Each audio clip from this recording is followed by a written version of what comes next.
안녕하세요. 저는 ABC Always Be Creative에 대해 강연할 TEDx 와부 하이스쿨의 연사 전상건입니다. 제가 학교 수업에서 4차 산업혁명에 대한 강연을 들어본 적이 있습니다. 거기에서는 요즘 사회가 점점 4차 산업시대로 넘어가고 있으며 그만큼 창의력과 인성이 중요하게 여겨지고 있다는 내용을 들은 적이 있습니다.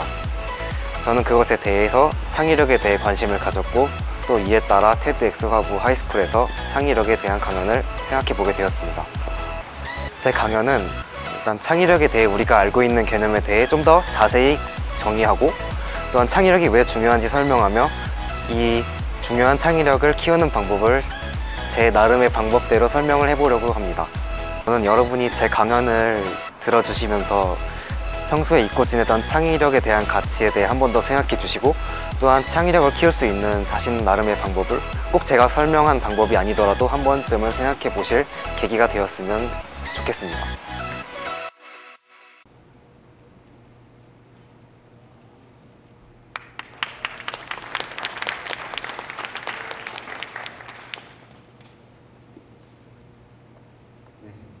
안녕하세요. 저는 2017 TEDx 와우 하이스쿨의 첫 번째 순서로 나오게 된 연사 전상건이라고 합니다. 네, 시작부터 이렇게 우울한 말씀 드려서 죄송한데 저희 며칠만 있으면 2017년에 한 해가 마무리되거든요. 저는 개인적으로 고등학교에 입학하고 난 첫 해라서 굉장히 빠르고 힘들게 지나갔던 한 해가 되었다고 생각하는데 여러분들은 모두 이번 한 해 어떠셨나요? 네, 감사합니다.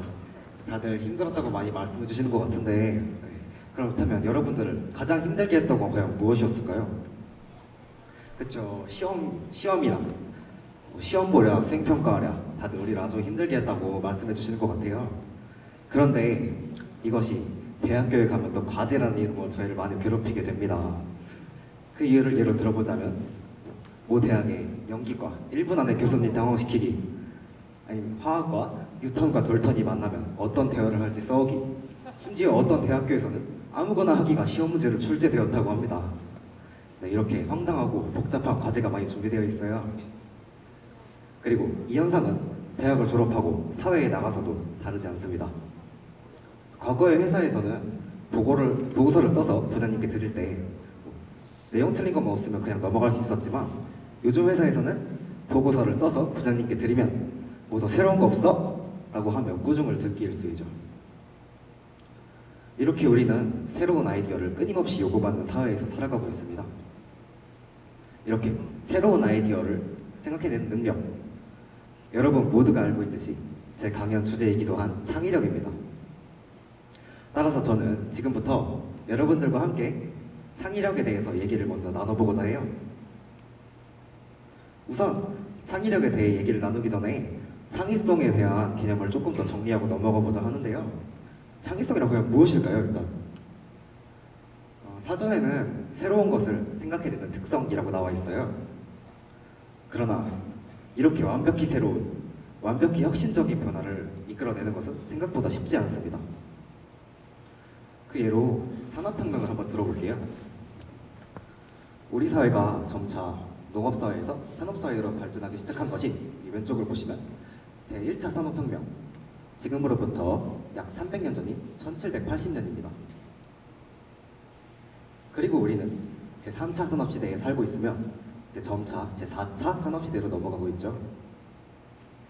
이러한 혁신적인 변화는 약 300년에 걸쳐서 4번이라는 적은 횟수로밖에 나타나지 않았듯이 그만큼 새로운 아이디어를 떠올리는 것은 어려운 일이다라는 것을 증명해주는 사례로 충분하다고 생각됩니다. 그러나 우리는 새로운 것을 생각해봐라 라고 말하면 무조건 완벽히 새로운 걸 떠올리려고 하죠. 창의력이라는 것은 무조건 완벽히 새로운 걸 떠올리는 것에 국한되지 않는 것인데도 말이죠. 따라서 저는 지금부터 여러분들과 함께 창의성에 대한 개념을 조금 더 자세히 2가지 수식으로 정리해보고 넘어가 보려 해요. 헷갈리실 수도 있으니 잘 따라와 주세요. 우선 이 수식을 한번 봐주세요. A 플러스 B는 C, 기존 개념 A에 다른 개념 B를 붙여서 새로운 아이디어 C를 탄생시키는 방법입니다. 이러한 방법을 하기 위해서 가장 중요하게 여겨진 능력은 다른 접근 방법을 생각해내는 능력인데요. 이해를 돕기 위해 문제를 한번 드려볼게요.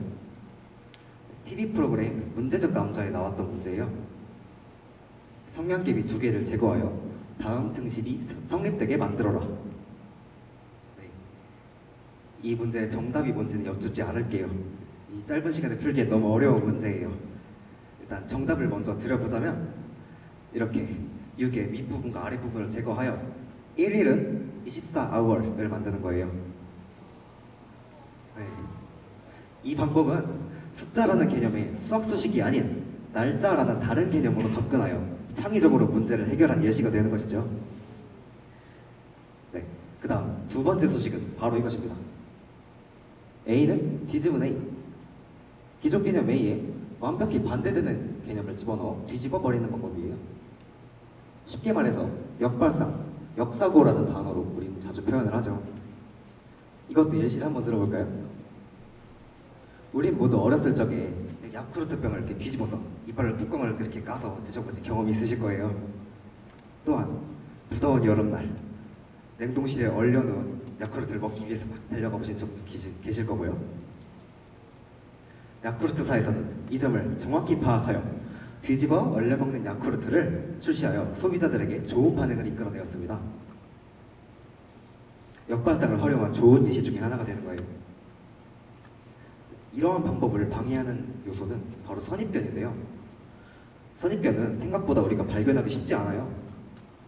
그림을 한번 봐주세요. 어느 선이 더 길어 보이시나요? 그쵸? 이거 너무 유명한 문제라서 그런데 사실 이 둘은 다른 길이의 선이 똑같은 길이의 선이죠. 하지만 우리는 이것을 생각보다 잘 알기 어려웠죠.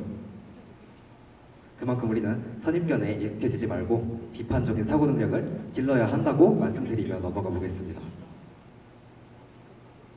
그런데 이렇게 창의력에 대해 계속 말씀드리고 있는 저조차도 사실 창의력이 좋은 편은 아니에요. 또한 창의력에 대해서 창의력 중요한 거 누가 몰라 라고 말씀하시는 분들도 많이 계실 수 있어요. 그럼에도 불구하고 제가 이렇게 창의력에 대해 중요하게 얘기하고 있는 이유는 과거에도 중요했던 창의력이 현대에서는 점차 더 필수적인 요소로 자리 잡고 있기 때문인데요. 일단 50년 전으로 한번 올라가 볼게요. 네, 선생님들 중에 몇 분 공감하실 분도 계실지 모르겠는데 과거에는 고등학교 교복만 입고 있어도 식당에서 밥값도 안 받았대요. 공부하는 학생이 적었기 때문에 그만큼 사회에서 대우를 해준 거예요.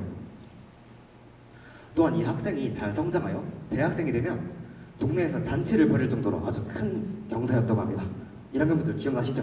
어머 대학생. 당시에 대학생은 동네에서 한 명 나올까 말까 한 아주 귀한 존재였기 때문이에요. 그러나 지금은 어떨까요? 2017년 기준 전국 대학생 수와 전국 직장인 수가 맞먹는 수준이 되어버렸습니다. 따라서 사회에서는 자리가 없는데도 계속하여 수많은 대학생이 사회로 계속 배출되고 있어 심각한 취업난과 실업률을 기록하고 있는 것이 우리의 현실입니다. 따라서 우리는 좀 더 좋은 직장에 취직하기 위해, 좀 더 좋은 대학에 가기 위해 수많은 이력서와 자소서들을 작성하죠. 심지어는 원하는 고등학교에 가기 위해서도 자소서를 작성해 보신 분들도 여기 많이 계실 거예요. 이렇게 남들과 똑같은 목표를 가지고 노력을 하는데 남들과 똑같은 방법을 사용한다면 아마 그 효과를 보장받기 힘들겠죠? 여기서 남들과는 다르게 나의 모습을 보여야 한다는 능력, 그 능력이 바로 창의력이라는 말씀이에요. 그리고 여러분들은 이 말을 다들 한 번쯤 다 들어보셨을 거예요. 4차 산업혁명. 네, 저도 되게 많이 들어보기도 했고 요즘 아주 대두되는 말이죠.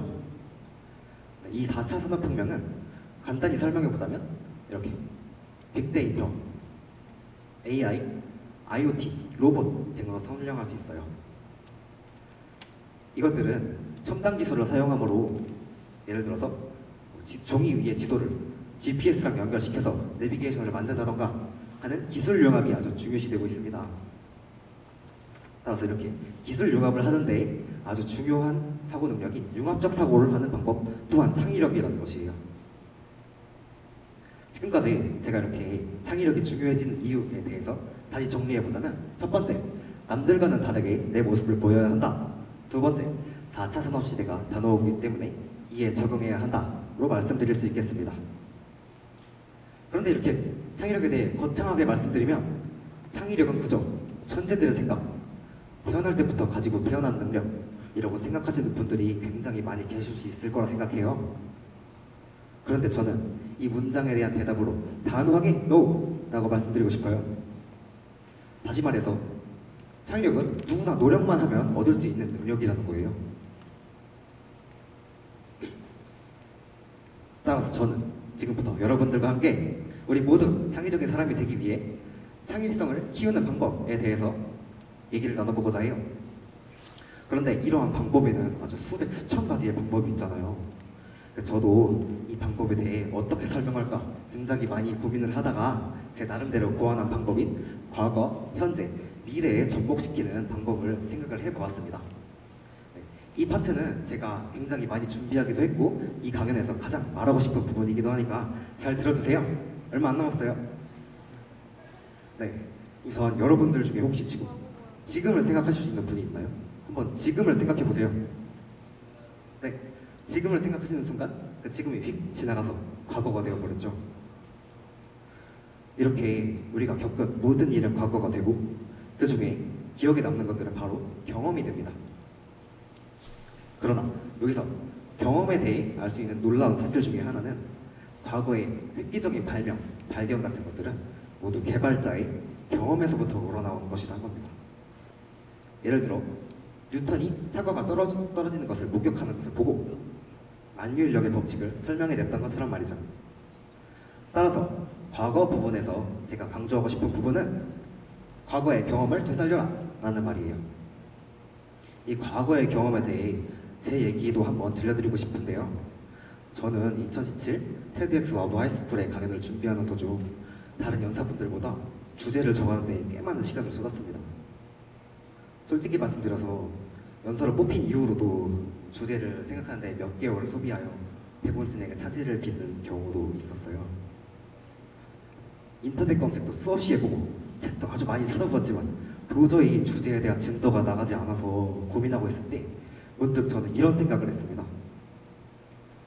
이 상황 자체를 생각해서 주제를 정해보면 어떨까? 저는 이 생각을 하고 이렇게 주제가 정해지지 않는 이유가 창의성의 문제라고 생각하며 창의력에 대한 주제에 관심을 가지게 되었어요. 그래서 결국에는 이전 주제에 대한 대본을 모두 갈아엎어버리고 창의력에 대한 새로운 대본을 써서 지금 여러분 앞에 섰습니다. 네, 이렇게 과거에 주제가 잘 떨어지지 않는 경험을 이용하여 창의적인 아이디어를 낸 예시 중에 하나라고 볼 수 있는 거죠. 네, 그럼 이제 현재로 넘어와 볼까요? 과거에서는 내가 갖고 있는 경험이 있다면 현재는 내가 가지고 있는 수많은 나의 생각들이 있잖아요. 뭐 뻔한 얘기일 수도 있지만 창의성에 대해서 가장 중요하게 생각되는 능력은 아마 내 생각을 가지는 것일 겁니다. 따라서 현재 파트의 주제는 내 생각을 깨워라예요. 여러분들은 모두 전 세계 0.2%밖에 되지 않지만 노벨상 수상자의 20%가량을 차지하는 인종을 아실 겁니다. 네, 유대인이에요 바로. 이 유대인의 공부 방법은 우리들의 공부 방법과 약간 다른 방법으로 진행된다고 하는데요. 이 방법을 하브루타라는 용어로 설명한다고 합니다. 이 하브루타는 설명하는 학습법인데요. 하브루타에서는 어린 아이들에게 아주 어렸을 때부터 해오던 말이 있답니다. 아, 어렵게 생겼다. 읽어보면 맞다 오셰프. 해석해보면 너의 생각은 무엇이니? 라는 말이에요. 똑똑한 사람이 되려면 우선 자신의 생각을 가져야 한다는 것을 알고 있었던 것이죠. 그러나 이렇게 자신의 생각을 가졌다고 해도 그것을 표현하지 않으면 아무 소용이 없겠죠. 이제 유대인 얘기를 다시 좀 더 해볼까요? 우리가 생각하는 흔한 도서관의 이미지, 바로 이런 이미지죠. 칸막이 책상에 아주 조용하고 엄숙한 분위기를 예상할 수 있을 겁니다. 그러나 유대인들의 도서관은 바로 이렇게 생겼습니다. 뚫린 책상에 학생들이 공부하는 내용에 대해 열띤 토론을 하고 있는 장면을 보실 수 있어요. 유대인의 공부 방법 하브루타는 우선 자신의 생각을 가진 후 그것은 열띤 토론을 통해 남들과 공유하는 방법을 사용하고 있기 때문이에요. 이러한 서로 설명하기라는 학습법은 실제로 러닝 피라미드라는 학습 구조에서 90%의 달성하는 효과를 증명할 만큼 아주 효과가 좋다고 보장되었습니다. 따라서 현재 파트에서는 우선 자신만의 생각을 가진 후 그것을 남들과 열띤 토론으로 공유하며 창의적인 생각을 발전해 나가야겠다고 말씀드리는 겁니다. 그리고 현재 파트에서 또 중요한 것은 그렇다고 기존의 지식도 무시할 수 없다는 겁니다. 이것도 어렵게 생겼죠. 우리가 이러한 미적분에 대한 공부를 하면서 미적 이런 거 쓰지도 않을 거 언제 배우냐 이러고 막 동계산할 정도만 배우면 되지 이런 말들을 하죠. 그러나 미적분에 대한 발견이 없으면 아마 뉴턴은 완료인력에 대한 법칙을 완벽히 설명해낼 수 없었을 겁니다. 이 말은 지식을 쌓는 것조차 높은 사고를 할 수 있는 방법이라고 말씀드리는 겁니다. 또한 지식을 어느 정도 쌓아놨다고 이 정도면 됐어 라는 생각도 가지시면 안 돼요. 한 교수님은 시험 문제에 매년 같은 문제를 출제하신다고 합니다. 학생으로서 개이득이겠죠? 그러나 이 교수님께 왜 매년 같은 문제를 출제하시나요? 라고 물어본 결과 똑같은 문제를 내어도 매년 답이 달라지기 때문이지 라고 말씀을 하십니다. 이 말은 지식에도 유효기간이 있다는 소리예요. 지식은 계속 변한다는 말이죠. 따라서 우리는 지식에 대해 계속하여 공부하고 이것 변하는 지식에 대해 새롭게 공부하는 것 또한 창의력을 기를 수 있는 방법이라고 말씀드리는 겁니다. 그럼 이제 마지막 미래로 넘어가 볼까요? 미래에 대해 가장 두드러지는 특성 중에 하나는 아직 어떤 상황이 어떻게 올지 아무도 모른다는 거예요. 그래서 이런 말씀을 하신 분도 계세요. 1899년 미국의 특허청장을 위임하셨던 찰스 듀엘이라는 분은 이런 말을 했답니다. 발명된 것은 모두 발명되었다. 그것도 지금으로부터 200년 전이 과거의 말이죠. 우리가 이렇게 보면 굉장히 이상해 보일 수 있는데 현재 우리의 모습을 생각해보면 많이 다르지 않을 것입니다. 이제 미래를 한번 상상해 볼게요. 우리가 10년 뒤에 혼자서 하늘을 날 수 있는 제트팩이 개발될 것이다. 2040년에 우리가 화성에 가서 살 수 있을 것이다. 이러한 상상들을 통해 우리는 말도 안 돼. 정말 그렇게 될 수 있을까? 약간 이런 생각들을 하기 마련이잖아요. 그러나 이러한 생각들이 바로 선입견이라는 겁니다. 아까 찰스 듀엘 아저씨가 발명될 것은 모두 발명되었다고 말한 이후로도 획기적인 발명품단이 나왔던 것처럼 우리의 미래 또한 아주 다양하고 신세계 그런 세계가 많이 펼쳐질 것이라고 말씀드리는 거예요. 따라서 미래에서는 저는 미래에 대한 상상하는 것 자체가 창의력을 발달시킬 수 있다고 말씀을 드리고 싶어요. 이 방법은 우리가 진로를 설정하는 것 이런 방법들을 통해 가장 흔히 접할 수 있고 가장 많이 하는 방법일 수도 있을 거예요. 또한 우리가 현재 파트에서 내 생각을 가진 후 그것을 공유하여 이 생각을 미래에 접속했을 때 어떠한 일이 벌어질지 생각해보는 것도 창의성을 기르는데 아주 좋은 방법이 될 것이라 생각합니다. 네, 지금까지 창의력을 기르는 방법에 대해 빠르게 달려왔는데요. 이것을 한번 간단하게 정리하자면 우선 과거의 경험을 되살린 후 현재 내 생각을 가진 후 지식을 쌓고 미래에 대한 상상을 하면 아마 창의력이 개발되지 않을 수 없을 것이라고 장담합니다. 네, 앞에서도 말씀드렸다시피 이제 창의성은 더 이상 과거의 부수적인 요소가 아니라 현대에서는 필수적인 요소로 자리 잡고 있습니다. 미래에 물론 더욱더 그렇게 될 예정이고요. 창의적인 기업의 대명사 애플의 전 대표 스티브 잡스는 아주 소문난 연출가이기도 했는데요. 그분은 한 대학교의 강연에서 이러한 말씀을 하셨습니다. Stay hungry, stay foolish. 한국말로 하면 항상 갈망하고 바보같이 도전하라 라는 말이에요. 아주 좋은 말입니다. 그러나 다른 의미에서 해석해보자면 우리는 이 상태에서 스테이하면 안 됩니다. 배고프고 바보같이 갈망하는 이러한 상태로만 계속 남아있으면 결국에 굶어 죽게 되고 말 것이기 때문이죠. 따라서 우리는 지금보다 한 단계 더 나아가서 항상 창의적으로 문제를 해결하는 Always be creative 한 사람이 되자고 말씀드리며 강연을 마치겠습니다. 긴 시간 동안 강연 들어주셔서 감사합니다.